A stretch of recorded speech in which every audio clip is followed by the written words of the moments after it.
Hi and thanks for joining me today. Today I'm going to be showing you two cards with foiling for the background. So to begin, I am using this beautiful stencil by the Crafters Workshop, and I'm going to be tacking it in place with a little bit of painter's tape. Now, just a pre-warning, I have torn so many projects using this. It is really quite high tack. I don't know if maybe the heat here has anything to do with it.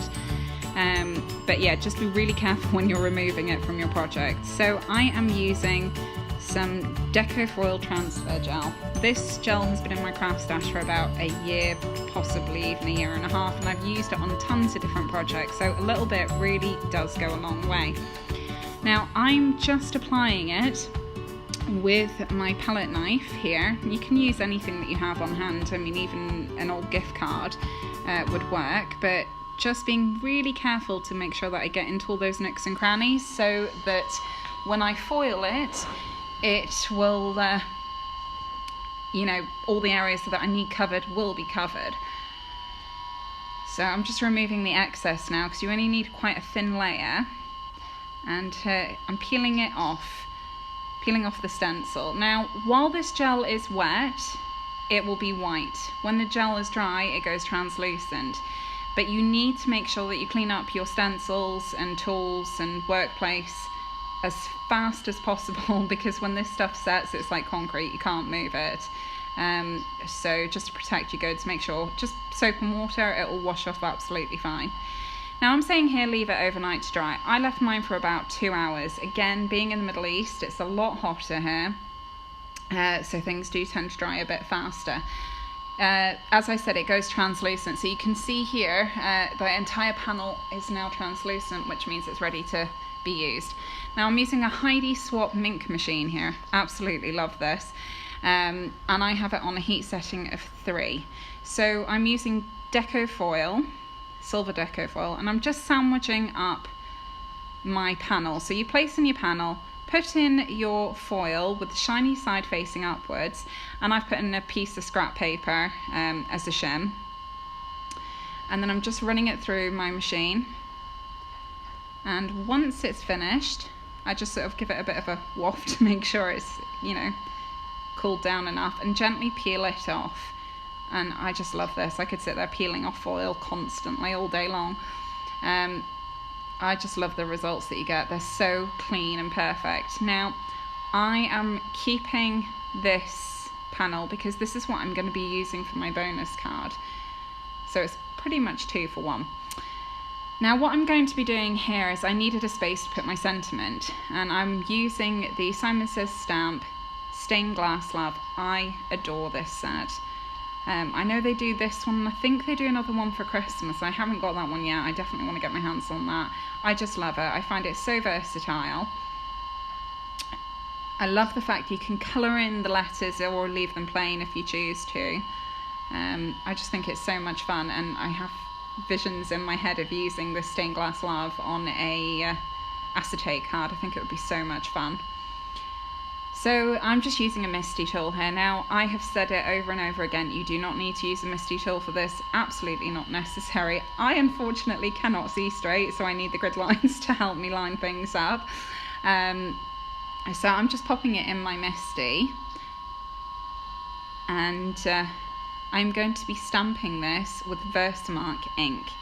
Versamark ink is a watermark ink, and it's sticky, so it helps you to use, if you're using embossing powder, it will hold the embossing powder in place. Really, I should have used an embossing buddy here, but it was late and I was lazy, and I don't know why I didn't use one. Fortunately, I got away with it this time. So I'm using Hero Arts Silver embossing powder. Absolutely love this embossing powder. Even with fine detail work and things, I have had absolutely fantastic results with Hero Arts embossing powder. So I'm stamping up the rest of my sentiment in black onyx ink, and it says, "So very thankful that you are my friend." Now, I needed somehow to tie this to the panel that I'd already done. It looks a bit bland on the panel at the moment, and I didn't feel it tied in very well, so I thought, okay, go in with my Copics, and I'm using BO5. you can use any colour that you have on hand. I just liked using something that tied the two together, and I thought these were a really good match. Now, excuse me, sorry, I'm popping mine in place with some foam squares. I thought about possibly if I wanted to put this through the post. I didn't know if the sentiment would hold in place just using a regular tape runner, so I thought, well, I'll use these foam squares. It also adds a bit more oomph to the card because, you know, they're popped up as opposed to it sitting flat and flush against the background panel.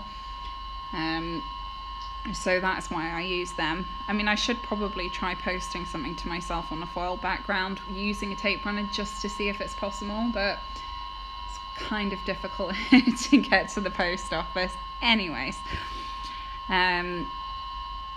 so I'm going to then just stick my panel piece on a top folding note card. The measurements for that are 11 by 4 1/4 inches, and then scored at 5 1/2 inches for a top folding note card.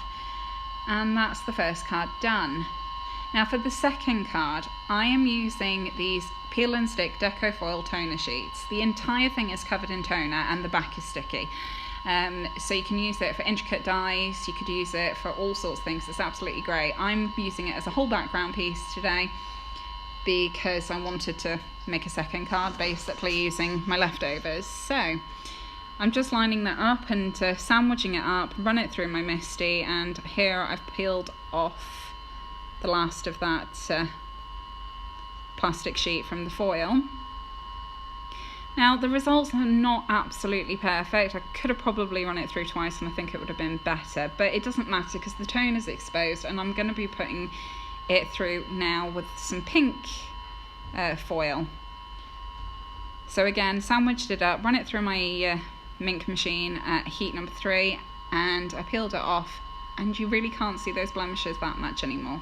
So for this one I'm doing the same. I am changing sentiment slightly. I'm keeping it with friend because I thought it'd be nice to send my friends some cards, because why not? They're great people.